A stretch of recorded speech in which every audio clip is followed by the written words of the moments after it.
Hello प्यारे बच्चों, कैसे हैं सभी। मैं sir doctor Varun Babu, assistant professor of political science. The सफलता ऑनलाइन क्लासेस में आपका फिर से स्वागत है। यूजीसी नेट पॉलिटिकल साइंस की यूट्यूब की सीरीज में स्टूडेंट आज हम पढ़ेंगे समुदायवाद के बारे में। समुदायवाद का जो संबंध है वो नव मार्क्सवाद से माना गया है। ठीक है।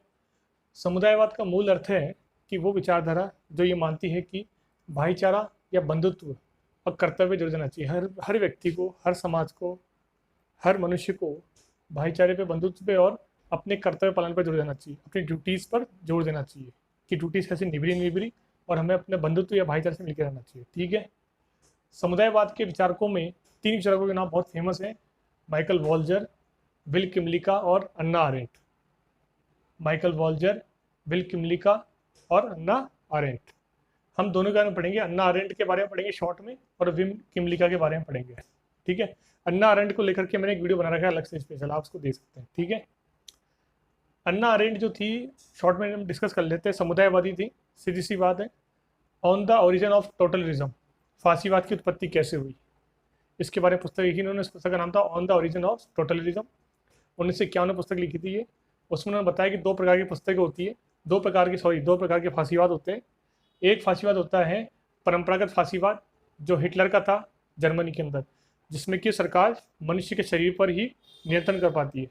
जबकि दूसरा फांसीवाद है सर्वाधिकारवादी फांसीवाद, जिसमें कि सरकार मनुष्य के शरीर और मस्तिष्क, मनुष्य के विचारधारा और मस्तिष्क पर ही कब्जा कर लेती है, जैसे कि साम्यवादी देशों में पाया जाता है। ठीक, कम्युनिस्ट देशों में पाया जाता है। तो इसलिए सर्वाधिकारवादी फांसीवाद अत्यधिक खतरनाक है परंपरागत फांसीवाद से, ऐसा मानना है अन्ना आरेंट का। ठीक है। अन्ना आरेंट ने कहा कि इजराइल को अरबों से सहयोग करना चाहिए। अन्ना आरेंट का मानना था कि इजराइल को अरब देशों से संघर्ष नहीं करना चाहिए, बल्कि उनसे समझौता कर लेना चाहिए, उनसे मित्रता कर लेनी चाहिए, और वो उनके फायदे में। ठीक है। दूसरे हैं विल किमलिका। ये भी समुदायवादी है। ये कनाडा के रहने वाले समुदायवादी है। इनका मानना था कि समाज और संस्कृति, समाज व्यक्ति से महत्वपूर्ण क्या है, वहाँ की कल्चर, वहाँ की संस्कृति। उनका कहना था किसी व्यक्ति को और समाज को समझना है तो वहाँ की संस्कृति को समझना होगा। ठीक है। और ये कनाडा के समुदायवादी थे। इन्होंने 3 प्रकार के अधिकार बताए हैं। विल किमलिका ने 3 प्रकार के अधिकार बताए हैं। पहला अधिकार है स्वयं का अधिकार, यानी मनुष्य का स्वयं का अधिकार होता है। ठीक है ना, किसी चीज़ पर, शरीर पर, पढ़ने लिखने पर, पैसे कमाने पर, जाने आने पर, घूमने फिरने पर, सोने पर। दूसरा अधिकार होता है बहु अधिकार या नर जाति अधिकार।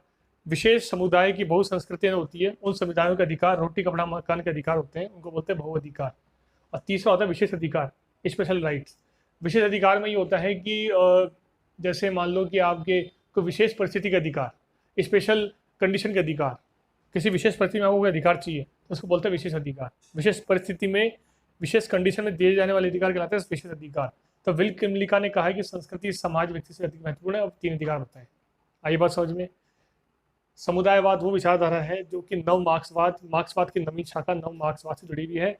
और नव मार्क्सवाद या न्यू मार्क्सिज्म जो है वह तरुण मार्क्स को मानते हैं, तरुण मार्क्स की विचारधारा को मानते हैं, चिंतन पर जोर देते हैं, सामाजिक समानता पर जोर देते हैं। नव मार्क्सवाद की विचारधारा समुदायवाद समुदाय में बंधुत्व और व्यक्ति के कर्तव्य पर जोर देती है। और माइकल वॉल्जर, किमलिका और अन्ना आरेंट इसके विचारक हैं। ठीक है। और अन्ना आरेंट ने कहा, एक पुस्तक लिखी ऑन द ओरिजिन ऑफ टोटलिज्म, 1951 में पुस्तक लिखी है। उसने बताया कि फांसीवाद जो है वो 2 प्रकार का होता है। परंपरागत, जैसे कि हिटलर ने किया था जर्मनी के अंदर, इस परंपरागत फांसीवाद में सरकार मनुष्य या जनता के शरीर पर कंट्रोल रखती है, जबकि सर्वाधिकारवादी फांसीवाद में सरकार शरीर और मस्तिष्क दोनों पर नियंत्रण रखती है, विचारधारा पर नियंत्रण रखती है, यानी साम्यवादी देश। तो अन्ना आरेंट का मानना था कि साम्यवादी जो देश है वो ज़्यादा, उनकी फांसीवाद खतरनाक है बजाय की परंपरागत फांसीवाद के। अन्ना आरेंट ने कहा कि इजराइल को अरबों से सहयोग करना चाहिए। ठीक है। विल किमलिका ये बोलते हैं कि संस्कृति जो है वो समाज व्यक्ति से ऊपर है। किसी व्यक्ति समाज को जानना है तो उसकी संस्कृति को जानो। उन्होंने बताया कि वो कनाडा के समुदायवादी थे। विल किमलिका कनाडा के समुदायवादी थे। उन्होंने बताया कि 3 प्रकार के अधिकार होते हैं: स्वयं का अधिकार, खुद का अधिकार, जीवन का अधिकार, घूमने फिरने का अधिकार, खाने पीने का अधिकार। बहु अधिकार, नर जातीय अधिकार, किसी विशेष प्रजाति के बहुत सारे अधिकार, रोटी कपड़ा मकान के अधिकार। और लास्ट में विशेष अधिकार, विशेष परिस्थिति में दिए जाने वाले अधिकार कहलाते हैं विशेष अधिकार। आई बात समझ में। तो विद्यार्थी, हमने डिस्कस करा इस वीडियो में कि समुदायवाद क्या होता है। आई बात समझ में। इस वीडियो को लाइक और शेयर करो, सब्सक्राइब करो। Thank you.